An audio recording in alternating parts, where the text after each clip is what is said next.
Got you, sorority girl. Just in case you accidentally wander into a voting booth one day, there's some things you should know. And one of them is, there is absolutely no evidence to support the statement that we're the greatest country in the world. We're 7th in literacy, 27th in math, 22nd in science, 49th in life expectancy, 178th in infant mortality, 3rd in median household income, number 4 in labor force, and number 4 in exports. We lead the world in only 3 categories: number of incarcerated citizens per capita, number of adults who believe angels are real, and defense spending, where we spend more than the next 26 countries combined, 25 of whom are allies. Now, none of this is the fault of a 20-year-old college student, but you nonetheless are, without a doubt, a member of the worst generation ever.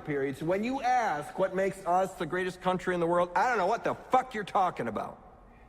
I'm sick of this, and I'll tell you why I'm sick of it. Because while these pathetic, naive people, despite all the evidence before them, are looking the other way. Oh no, it's just paranoia. While they're doing that, they are allowing these people to impose their will on my children and my life, and I'm not having it. And if people would just engage a few more brain cells, open the eyes and look, they will see the scale of fascism, no other word for it, that we are being subjected to today. And if you don't wake up and you go on looking the other way, well, the fascism just gets more, and eventually it'll dawn on you, and by then it will be too late. Don't look to me for sympathy when it happens, mate, because you've got your chance now. Thank you, Mr. President. The Commission have recently replied to my written question, confirming that Commissioners Almunia and Kroes attended the Bilderberg meeting in St. Moritz in June. The Commission cannot tell me details of what was discussed, but assure me that the Bilderberg meetings do not take decisions. If Bilderberg meetings are just talking shops, why do the most important and powerful figures from around the world, including George Osborne, the Chancellor of the Exchequer, bother to attend? And what other summit of world leaders in politics, finance and business would go completely unreported in the mainstream media, such as the BBC? It is impossible not to reach the conclusion that the non-reporting of these events is anything other than a conspiracy between the organisers and the media.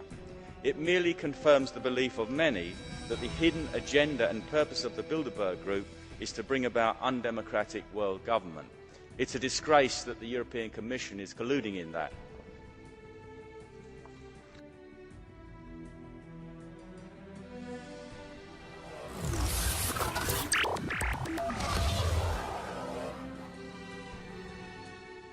What you see with people is that they're desperate to hear what they want to hear.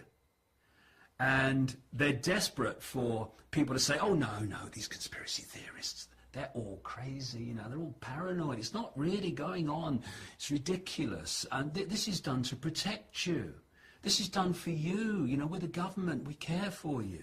This is why we're doing it. So you go to sleep, you know, watch the telly. There's a game on in a minute, and you'll be fine. And we're just going to build another concentration camp, okay? See you later. And what we need to do is stop this self-indulgence of picking up what we want to hear and trying to get ourselves to believe it. There's not a problem here. And actually look it in the face and realize that, if anything, George Orwell understated what we are heading towards unless we step up en masse and say enough, no more. Warring against the very things that are 24 hours a day warring against you, even in your dreams. The enemy does not like the light. Darkness is simply the absence of light. When light comes in, it dispels the darkness. He could have just said, we don't wrestle against flesh and blood, we wrestle against demons. He went far beyond that and said against principalities, against powers, against rulers of the darkness of this age, against even the spiritual hosts that are under them of wickedness in the heavenly places. What is the standard, ladies and gentlemen? We say it's Jesus Christ, Yeshua the Messiah in Hebrew. He cast demons out of people. He healed the sick. He raised the dead. Why aren't we doing that? He said we would do more. Did he not? Either he speaks the truth, or he was just a delusional rabbi drunk on the new wine. I want to suggest that we are the ones that are drunk on horrible theology and religious doctrine. Do you want to win the battles in your life? Do you want to be used by God in this war that we are in? Then you better know how the spiritual realm works, because I can assure you, ladies and gentlemen, your enemy knows how you work. But there was that ant that stood up to me. Yeah, but we can forget about him. Yeah, it was just one ant. One ant. Yeah, you're right. It's just one ant. Yeah, boss, they're puny. Puny? Say, let's pretend this brain is a puny little ant. Did that hurt? No. Well, how about this one? Are you kidding? How about this?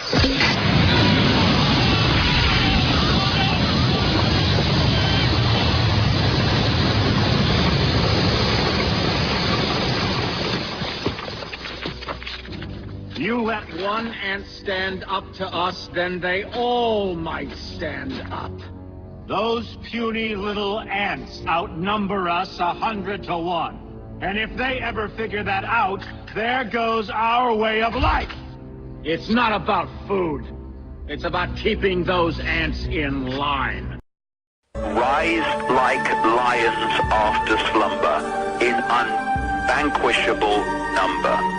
Shake your chains to earth like dew, which in sleep has fallen on you. Ye are many, they are few. When we figure that out, there goes their